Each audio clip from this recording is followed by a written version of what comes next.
Kai America here, wondering if credit card companies are violating the Card Act of 2009. Now, if you don't know my story, I quit my job to help with my father when he had a stroke and later died, so I charged up my credit cards thinking I could just work hard to pay them off later. And I did this because I remember back when the last time the economy somewhat collapsed, so I saw all the politicians campaigning against the credit card companies raising rates on people without any notice. We need reform that restores some sense of balance.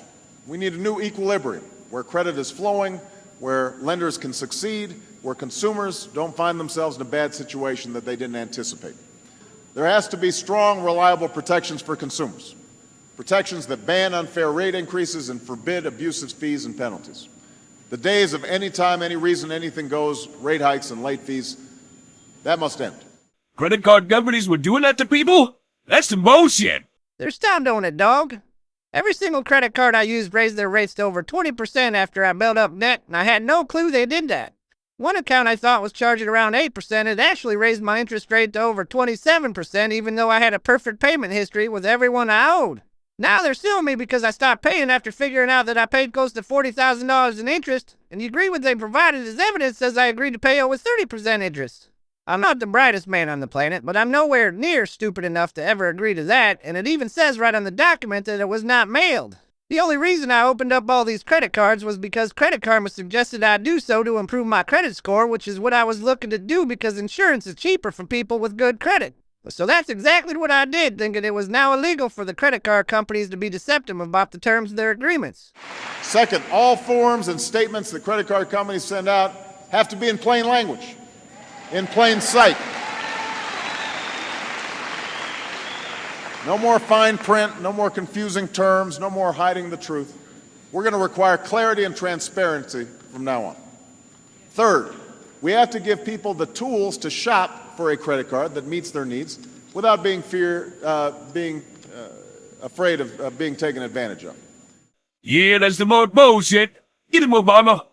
Finally, we need more accountability.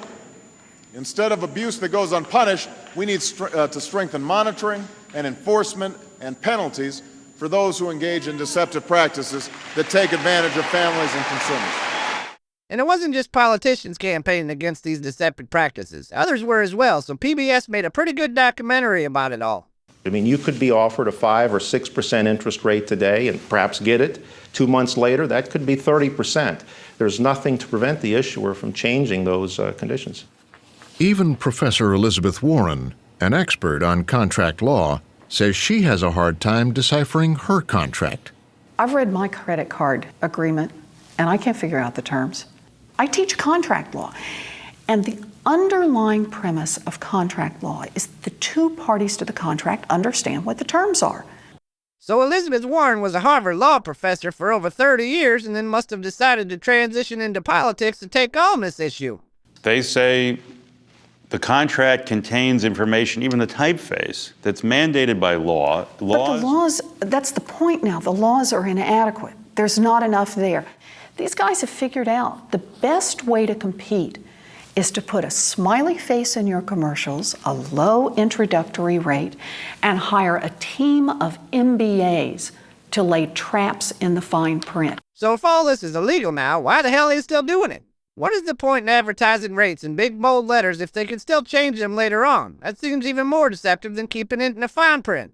And why the hell does every web service I subscribe to have no problem preventing me from accessing my account unless I agree to their new terms first, but none of my credit cards could notify me that way if they were raising my rates?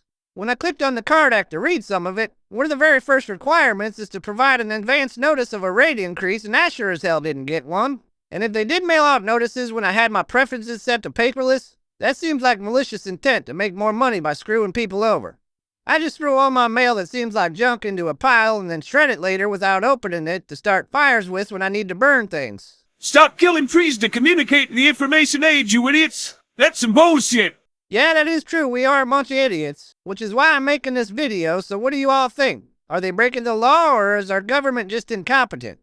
Or if it's both, what the hell can we do about it? Let me know in the comments, and who knows, maybe we can figure out how to put an end to these debt traps once and for all. If you don't subscribe and hit that like button below, that's some bullshit. Squirrel!